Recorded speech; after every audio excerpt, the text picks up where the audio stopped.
پاکستان میں غیر ملکی سیاحوں کے ساتھ خصوصاً یورپین اور امریکیوں کے ساتھ دوسروں کی نسبت بہت بہتر سلوک کیا جاتا ہے۔ ایک امریکی ٹریول بلاگر کا کہنا ہے کہ یہ بالکل سچ ہے اور اس طرف توجہ دلانے پر انہیں خاموش کرانے کی کوشش بھی کی جا رہی ہے۔ ملیے ایلیکس سے۔ یہ کئی غیر ملکی ایڈونچر ٹریولرز میں سے ایک ہیں جو ان دنوں سوشل میڈیا کے ذریعے دنیا کو پاکستان کے نظاروں اور ثقافت سے متعارف کروا رہے ہیں۔ حکومت بھی ایسے بلاگرز کی مدد سے پاکستان میں سیاحت کو فروغ دینے کی کوشش کر رہی ہے، مگر ایلیکس کہتی ہیں کہ سفید فام سوشل میڈیا انفلوئنسرز کو پاکستان میں سفر کے لیے جو سہولتیں دی جاتی ہیں وہ کسی اور کو نہیں مل رہی۔ White people are put on a high pedestal in Pakistan. آپ مانیں یا نہ مانیں، لیکن پاکستان میں سفید فام لوگوں کو اول درجہ ملتا ہے۔ جب وہ پاکستان آتے ہیں تو ان کی میزبانی شاہانہ انداز سے کی جاتی ہے۔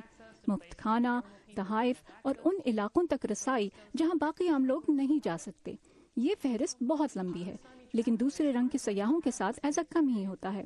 پاکستانی سیاحوں کو یہ تجربہ حاصل نہیں ہو سکتا جو سفید فام انفلوئنسرز کو ہوتا ہے۔ پاکستانی خواتین کو وہ پذیرائی نہیں ملتی۔ سائیکل یا موٹر بائک چلانے پر ان کی اس طرح سے حوصلہ افزائی نہیں ہوتی جیسے سفید فام خواتین کی۔ یہ میرا ذاتی تجربہ رہا ہے، کیونکہ جب بھی میں سڑکوں پر گھومتی تھی تو زیادہ تر لوگ مجھے پاکستانی ہی سمجھتے تھے۔